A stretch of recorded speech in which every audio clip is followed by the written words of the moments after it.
새벽마다 우리 알곡교회를 해서 기도하고 있는데, 어느 때는 이렇게 기도하다 보면 기도거리가 이제 여러분하고 조금 멀어져 가지고 다른 기도 제목들을 기도하다 보면 아차 하고 놓칠 때가 있어요. 알곡교회를 위해서 기도하는 게. 조금 그냥 지내치려면 마음이 굉장히 부담스러워요.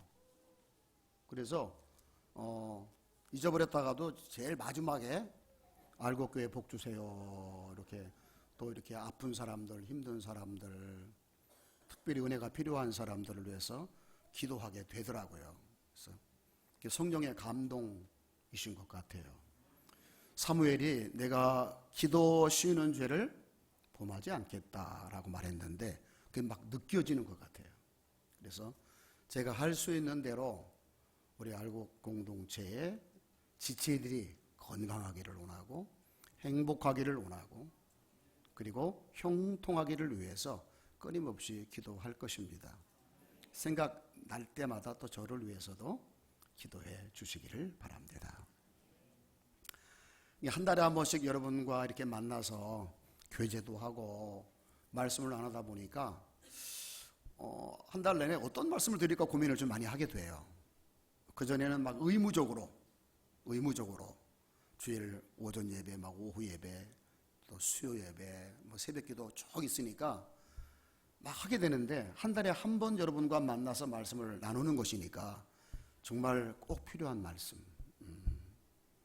힘이 되는 말씀, 생명의 말씀을 드려야 되겠다라는 뭐라 그럴까요? 책임감이 좀 더해지는 것 같아요. 그래서 한 달 동안 묵상하면서 준비한 말씀이 오늘 엘리사의 하나님이라는 말씀입니다.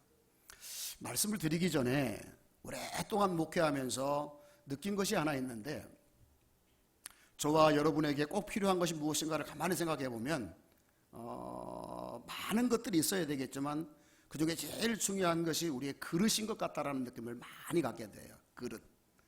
그릇이 작은 사람들은 아무리 많은 하나님의 은혜와 능력이 부어져도 결국은 그 그릇만큼만 남게 돼요. 그래서 5년이 지나고 10년이 지나고 20년이 지나도 똑같아. 왜 그럴까? 그릇의 문제구나. 종재기만한 그릇을 가지고 있는 사람은 30년, 40년 신앙생활에도 똑같아요.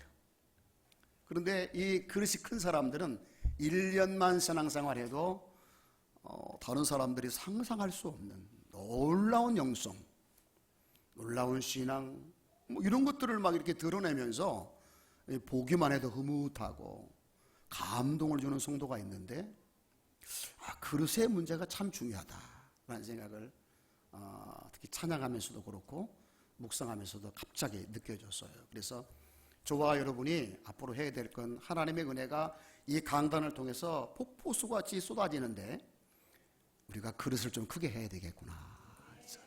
어떻게 하면 그릇이 클까?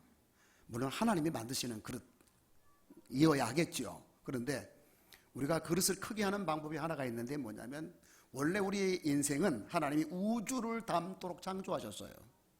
우주를 담도록. 왜? 하나님의 자녀들이니까. 근데 왜 우리가 그릇이 작아졌느냐면 세상 것들이 들어와서 차지하고 있기 때문에 그래요. 그래서 그것을 얼마나 비워내느냐에 따라서 그것들을 내 마음속에서 얼만큼 버리냐에 따라서 내 그릇이 커지기도 하고 여전히 작은 그릇으로 남을 수도 있다는 사실. 여러분이 뭘 버려야 할지를 늘 말씀을 통해서 듣고 배우실 거예요. 그때마다 고집 부리지 마시고 과감하게 버리셔서 하나님이 만들어주신 그릇대로 여러분이 큰 그릇을 가지게 됨으로 말미암아 하나님의 은혜가 쏟아질 때에 그것들을 다 채우셔서 그것들을 통해서 넉넉히 하나님께도 영광을 돌리고 여러분이 영적으로도 성숙하고 또 우리 공동체 안에 있는 성도들에게도 위로를 주고 기쁨을 주는 복된 사람들로 세워져 갔으면 좋겠다 하는 그런 생각이 들어서 말씀과는 상관이 없지만 잠깐 말씀드렸어요. 그릇 큰 사람 별도로 있는 게 아니에요. 하나님은 이미 우리를 우주를 담도록 창조하셨어요. 이제 그 그릇을 비워내고 빈 마음을 가질 때에 우리는 큰 그릇이 될 수 있다는 것 꼭 기억하시기를 주의 이름으로 축복합니다. 오늘 본문의 말씀은 너무도 유명한 말씀입니다. 늘 제가 말씀을 드릴 때마다 여러분들이 제가 이런 말을 한다고 생각이 들 텐데 오늘 제가 무슨 설교를 할 것인지 감이 오시는 분들이 계실 거예요. 너무도 유명한 말씀이기 때문에 오늘 말씀을 모르는 사람들은 우리 교회 온 지 한 달밖에 안 된 사람들만 모르고 적어도 1년 이상 나온 사람들은 다 아는 말씀이에요. 위대한 사람 엘리사에게 제자들이 있었는데 그 제자 중 한 사람이 일찍 세상을 떠났어요. 그래서 그 제자의 아내가 졸지의 과부가 된 거예요. 기가 막히겠죠. 그런데 어떻게 됐는지 전후 사정은 잘 모르는데 이 제자가 생전에 빚을 많이 졌나 봐요. 그래가지고 이 빚을 감당할 길이 없으니까 그 빚준 자가 네 두 아들을 내게 종으로 달아. 그럼 내가 더 이상 빚 얘기 안 할게. 그래서 이 과부가 남편 이런 것도 기가 막힌데 이제 두 아들마저 종으로 내어줘야 하는 딱한 처지에 놓이게 된 거예요. 안 당해본 사람은 알까요? 이게 당해본 사람밖에 모르는 걸 거예요. 기가 막히죠. 요즘에도 그런데 옛날에는 뭐 얼마나 더 했겠어요. 남편을 잃었다는 건 보호자를 잃었다는 거잖아요.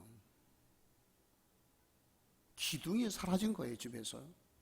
그리고 아들마저 종으로 내어줘야 된다고 하니까 미래가 없는 거예요. 정말 세상에 온전히 홀로 살아갈 수밖에 없는 그런 처지에 놓인 딱한 이 여자가 엘리사를 찾아왔어요. 그래서 엘리사에게 이런 말을 하죠. 엘리사 선생님이요, 내 남편이 생전에 하나님 여호와를 경외하는 줄을 당신이 아시지 않습니까? 그런데 이제 내 남편이 죽었을 뿐만 아니라 내 두 아들도 종으로 내어주어야 하게 생겼습니다. 어찌하면 좋겠습니까? 라고 호소하는 내용이 오늘 본문의 내용이죠. 자, 이 내용을 들은 엘리사의 반응이 굉장히 놀라웠어요. 저는 이 엘리사의 답변을 생각하면서 이게 무슨 얘기일까라고 한참 고민을 했어요. 엘리사가 그 딱한 처지에 놓인 이 제자의 아내가 하는 말을 듣고 지금 왜 왔는지 다 얘기를 했잖아요. 내 남편이 죽었고 빚을 졌고 이제 내 두 아들을 노예로 종으로 주어야만 되는 딱한 처지에 놓여 있습니다 라고 얘기를 했는데 엘리사가 뭐라고 말하죠? 내가 너를 위하여 어떻게 하랴. 자, 제가 어떤 분을 비유로 들어서 얘기할까요? 우리 알곡교회 지체 중에 어떤 분이 남편이 세상을 떠났어요.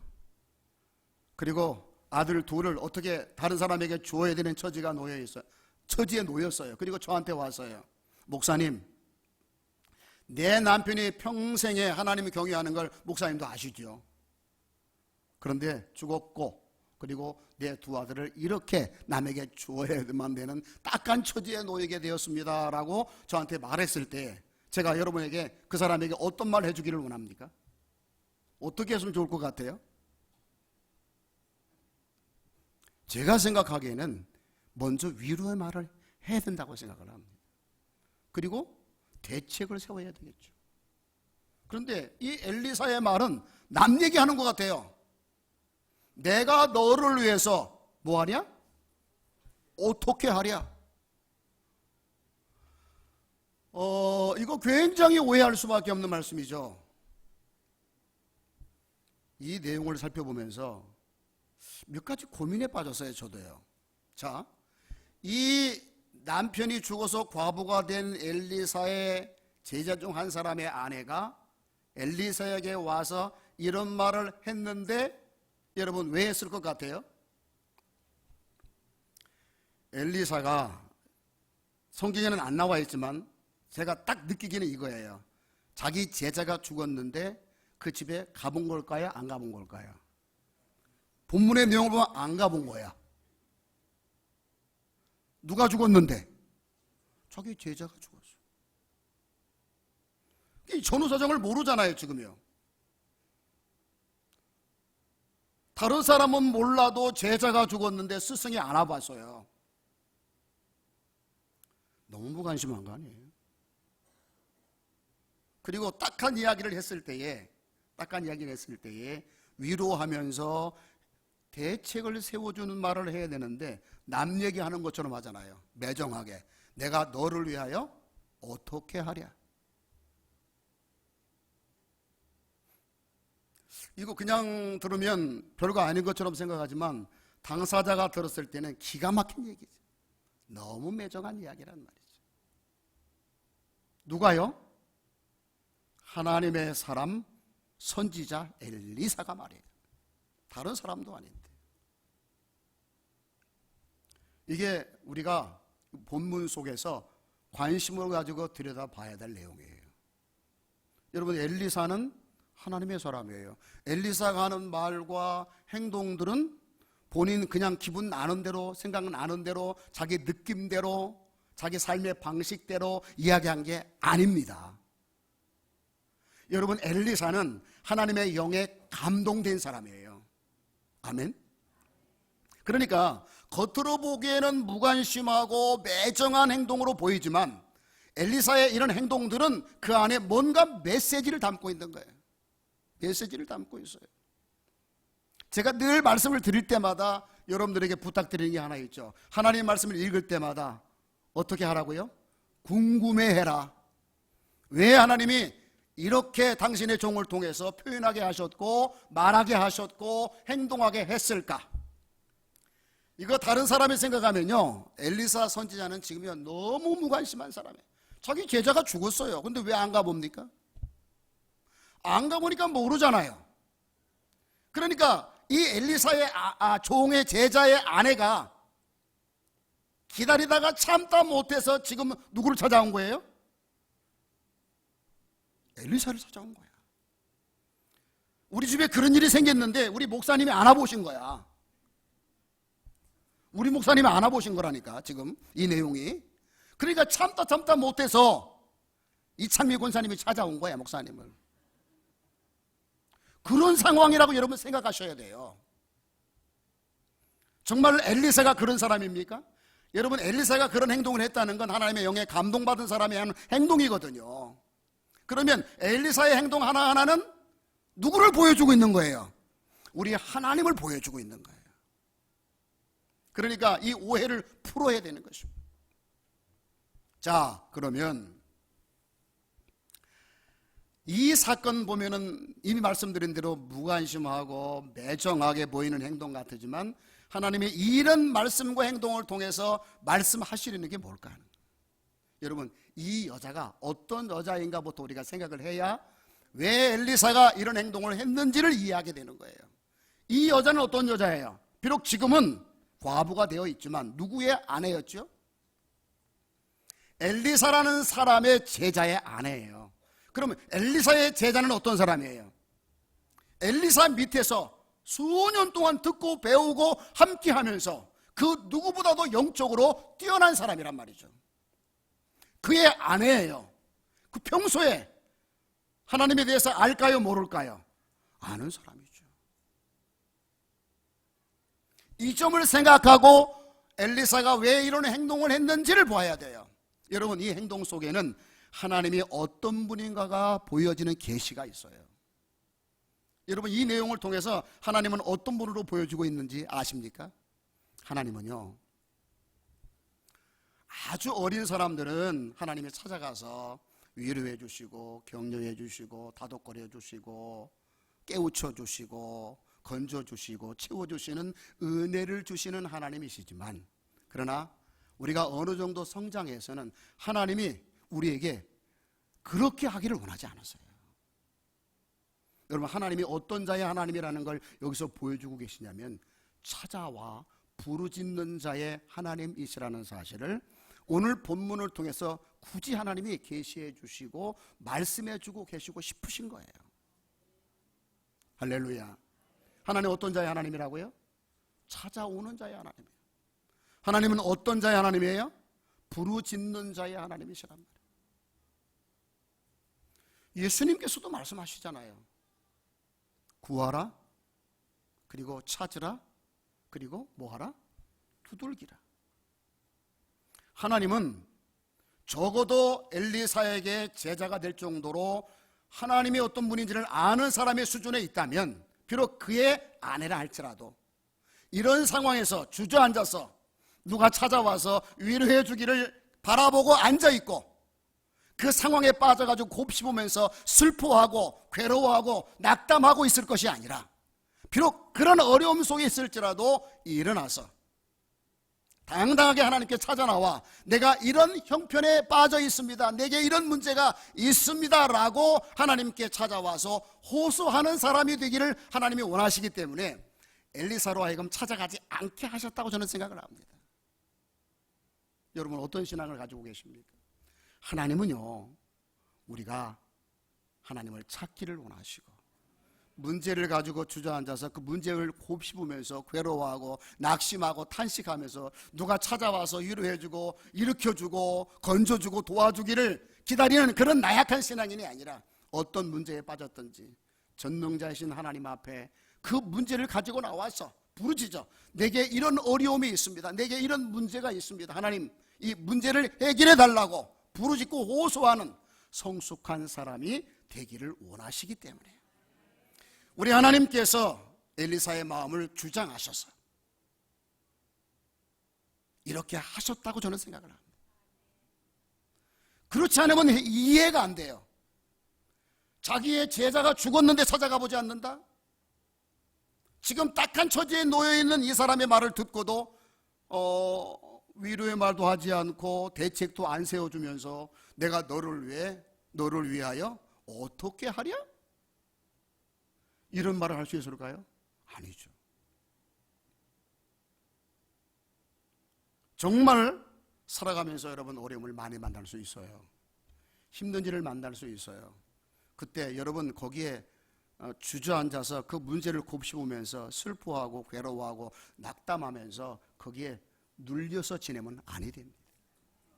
여러분 어떤 문제가 오든지 그 문제가 아니라 하나님 앞에 가지고 나오면 그것이 뭐가 돼요? 간증이 되고, 그것이 축복이 되고, 그것이 하나님께 영광 돌리는 조건이 된다는 걸 아셔야 됩니다.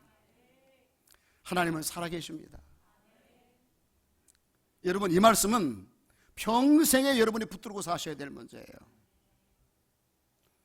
여러분 보세요. 이 여자가 엘리사 앞에서 한 말을 보세요. 엘리사에게 처음으로 한 말이 뭐였어요? 당신도 아시지만 내 남편이 어떤 사람이었습니다? 하나님을 경외하는 사람이었습니다. 오늘날로 말하면 신앙생활을 어떻게 한 사람이에요? 잘한 사람이죠. 그런데 내 남편이 죽었단 말이죠. 그런데 내가 이런 어려움에 빠져 있는 거예요. 그러면 보통 사람 같으면 내가 신앙생활 잘했고 지금까지 헌신하면서 충성하며 살았는데 왜 나한테 이런 일이 생겼을까 하면서 원망하고 불평하면서 좌절하면서 주저앉을 수밖에 없는 상황이잖아요. 그럼에도 불구하고 엘리사가 찾아가지 않은 건 하나님이 진정 이런 상황 속에서 항상 우리들에게 원하는 것이 무엇인가를 말해주고 싶으셨기 때문에 이렇게 했다고 하는 것을 우리가 알아야 될 줄로 믿습니다. 여러분 왜 그러냐면요, 원래 사람은 은혜를 받게 되면 이것이 계속 될 때 그 은혜가 뭐로 생각이 되냐면 권리로 생각이 돼요. 그래서 우리가 요구하지도 않았는데 하나님이 계속 채워주시고 도와주시고 이끌어주시고 건져주시면 그것이 당연하다고 생각하기 쉬운 게 사람이에요. 그리고 나중에 가서는 자기가 기대하는 바가 미치지 못할 때에, 자기가 원하는 대로 뭔가 안 될 때에 그 다음부터는 과거를 생각하면서 뭐 하는 사람이 되죠? 원망하는 사람, 불평하는 사람 되고 마는 거예요. 그래서 하나님께서는 우리가 어느 정도 신앙이 성숙하면 뭐 하기를 원하느냐면 찾아오기를 원하시고 부르짖기를 원하시는 거예요. 왜냐면요, 그렇게 해야 주신 자가 누구인지를 알아요. 더 중요한 건요, 하나님이 왜 주셨는지도 알게 돼요. 그리고 그것을 통해서 하나님을 영화롭게 하고 하나님을 기쁘시게 하는 것이 된다는 사실을, 해야 한다는 사실을 깨닫게 되는데, 만약에 내가 부르짖지도 않았는데 계속 하나님 은혜를 퍼부어 주시면 잊어버려요. 누가 주셨는지를 잊어버려요. 왜 주셨는지는 더더욱 몰라요. 그래서 하나님이 주신 은혜와 복을 자기 생각대로, 자기 기분대로, 자기 느낌대로 쓰면서 오히려 하나님의 은혜가 뭐가 돼요? 나중에는 타락의 요인이 되는, 그런 인생으로 전락하게 되는 경우를 성경에서 너무나도 많이 볼 수가 있어요. 그래서 우리 하나님은 우리가 찾기를 원하시고 부르짖기를 원하시고 구하기를 원하시는 것입니다. 그런 사람의 특징이 뭐라고요? 하나님이 주셨을 때, 아, 이거 하나님이 주셨구나, 왜 주셨구나를 정확하게 아는 거예요. 그래서 은혜가 되고 복이 되는 사람이 되는 것입니다. 여러분, 어려운 일을 만날 때 누가 신방해 주기를 바라고, 누가 전화해 주기를 바라고, 누가 필요한 것을 공급해 주기를 원하면서 주저앉아 있지 마세요. 하나님은 항상 기다리고 있어요. 여러분, 하나님은 어떤 자의 하나님이라고요? 찾는 자의 하나님이세요. 부르짖는 자의 하나님이에요. 예수님 그랬잖아요. 우리 하나님도 말씀하셨잖아요. 환난 날에 내게 부르짖으라, 내게 부르짖으라, 내가 응답하겠다. 네가 알지 못하는 놀라운 것들을 내가 너에게 보여줄 것이다. 하나님이 약속하셨어요. 여러분, 세상 뒤집어져도 하나님이 약속하신 것은 반드시 이루어 주시는 줄로 믿습니다. 자, 그리고 이제 오늘 가장 핵심적인 얘기를 좀 하고 싶어요. 찾아와서 내가 이렇게 딱한 처지에 놓여 있습니다 라고 말하는 이 과부에게 엘리사가 한 말, 내가 너를 위하여 어떻게 하랴. 지금 딱한 처지를 얘기했잖아요. 빚 때문에 이 아들들을 종으로 주어야 될 수밖에 없는 처지에 놓였다고요. 그러면 어떻게 해야 될지를 엘리사가 알아요, 몰라요? 알잖아요. 그러면 대책을 세워주면 되는데 대책도 안 세워주고 그 여인에게 내가 어떻게 하랴 너를 위해서, 이렇게 말했다고 하는 이 내용을 우리가 이해를 해야 될 것 같아요. 고민을 좀 많이 했어요. 왜 엘리사가 이렇게 매정한 말을 했을까? 곰곰이 생각을 해보니까 엘리사가 이걸 바꿔서 이야기한 것 같아요. 내가 너를 위해서 어떻게 하랴 라는 말을 그 여인이 하나님 앞에 와서, 네가 하나님 앞에 나와서 하나님, 이런 상황에 내가 어떻게 하면 좋겠습니까? 라고 하기를 원했기 때문에 이 말을 한 것이 아닐까? 여러분, 이 여인이 지금 딱한 처지에 놓였잖아요. 그러면 이 문제를 가지고 누구 앞에 나와야 돼요? 하나님께 나와야죠. 하나님께 나와서 뭐라고 말을 해야 돼요? 우리 믿음의 사람들은, 하나님, 내가 이렇게 딱한 처지에 놓였는데 제가 어떻게 하기를 원하십니까? 가르쳐 주세요. 요 대목에서는 아멘을 해야 됩니다. 하나님, 제가 이 상황에서 어떻게 할까요? 매우 중요합니다. 여러분, 신앙생활에서. 사람들은 신앙생활 하면서 하나님 앞에 나와 기도해도요, 답을 가지고 와요. 답을 가지고 와. 하나님, 요렇게 해주세요라고 딱 정해가지고 와. 그래서 주시면 은혜고 안 주시면 삐져. 하나님 살아계시지 않는가 보다, 하나님 내게 복을 안 주시는가 보다 라고 생각하기 쉬운데, 여러분 그걸 버리셔야 돼요. 엘리사가 이 여인에게 한 말, 이건 바로 이 여인이 해야 할 말이고 오늘 우리가 해야 할 말이다. 하나님, 내가 이 딱한 처지에 놓였는데 이 상황에서 내가 어떻게 할까요? 그러니까 그 말을 하면서 엘리사가 그 여인에게 뭘 주고 있지요? 답을 주잖아요. 이 말은 네가 해야 돼. 가르쳐주는 거야. 기도를 가르쳐주는 거야. 저는 그렇게 생각이 돼요.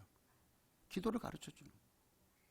여러분, 성경에 보면 하나님께서 특별히 사랑하셨던 위대한 사람이 하나 있음을 발견할 수 있는데, 그 사람 여러분 너무너무 잘 아는 다윗이잖아요. 다윗이 왜 그렇게 하나님 앞에 사랑을 받았을까요? 딱 하나예요. 성경은 분명하게 말했어요. 저가 하나님 앞에 항상 어떤 일을 하든지 어떻게 할까요? 라고 물어봤어요. 성경 살펴보세요, 여러분. 뻔히 어떻게 해야 되는 것인 줄 알면서도 물어봐요. 왜? 하나님은 우리보다 뛰어난 분이시고 지혜로운 분이시고 그리고 답을 가지고 계신 분이기 때문에 우리는 어떤 지식과 경험과 뭘 가지고 있다 할지라도 여러분, 하나님 이렇게 해야 하잖아요 라고 말하지 마세요. 하나님 앞에 나와서 뭘 물어볼 때는 여러분, 내가 어떻게 할까요? 라고 물어보셔야 돼요. 왜? 하나님은 전능자이시고 지혜자이시고 모든 것을 할 수 있는 주권자이시기 때문에 여러분, 이 비밀이 하나 있어요. 세상의 모든 일들은 하나님의 뜻대로만 돼요. 바로 이 여인에게 바로 엘리사가 그걸 가르쳐주고 싶었던 것 같아요. 간단하지만 일생 여러분이 어떤 일을 만나든지 하나님 앞에 나와서 하나님을 찾고 하나님께 부르짖을 때 답을 가지고 오지 말고 항상 나보다 월등하신 하나님의 지혜를 구하고 능력을 의지하면서 어떻게 할까요? 라고 물어보는 거예요.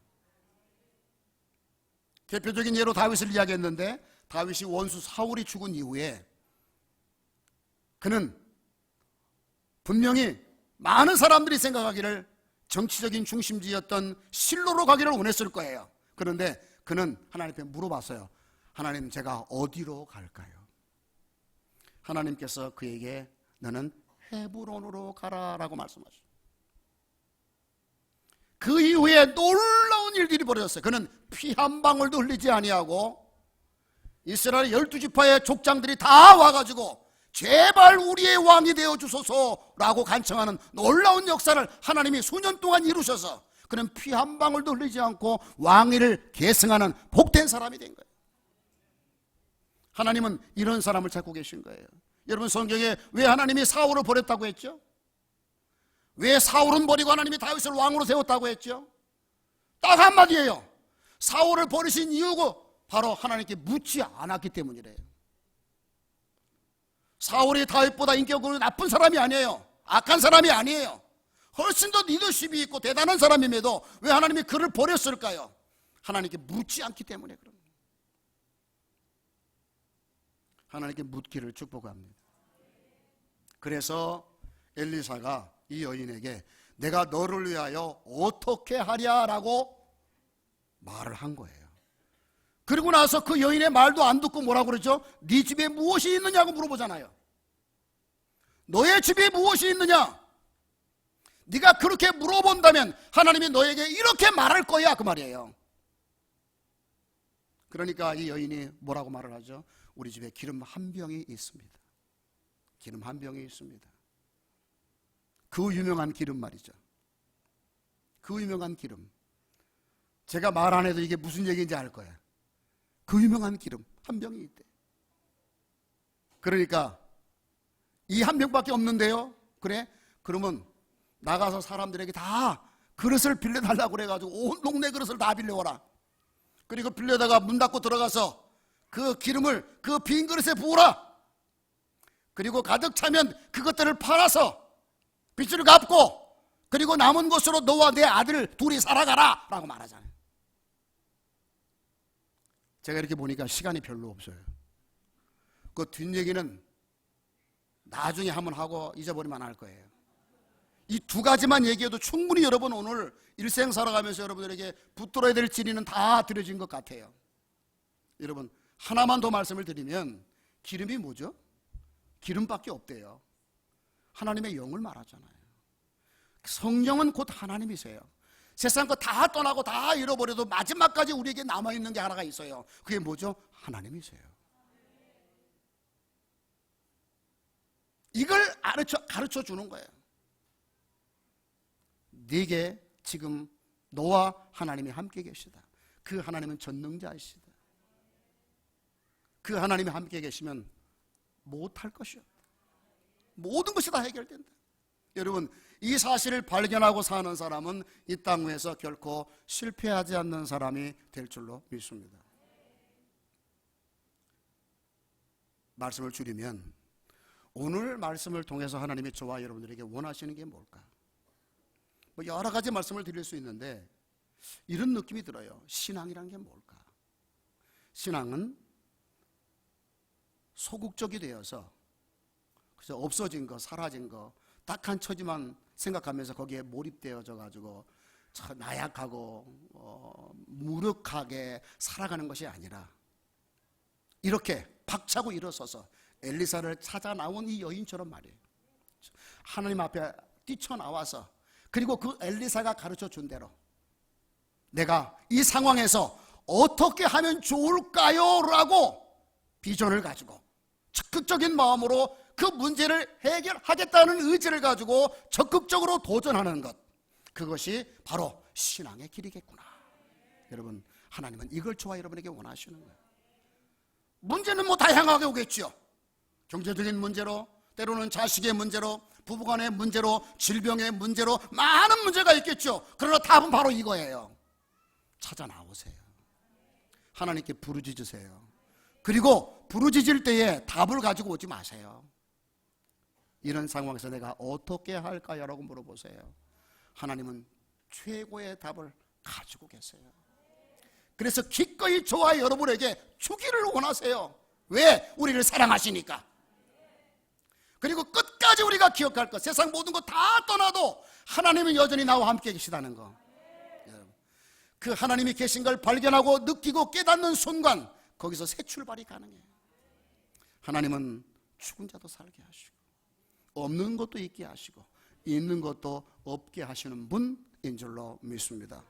와 같은 믿음으로 적극적으로 열정적으로 도전하면서 살아가는 2024년 한 해가 되어지기를 주의 이름으로 축복합니다. 아멘.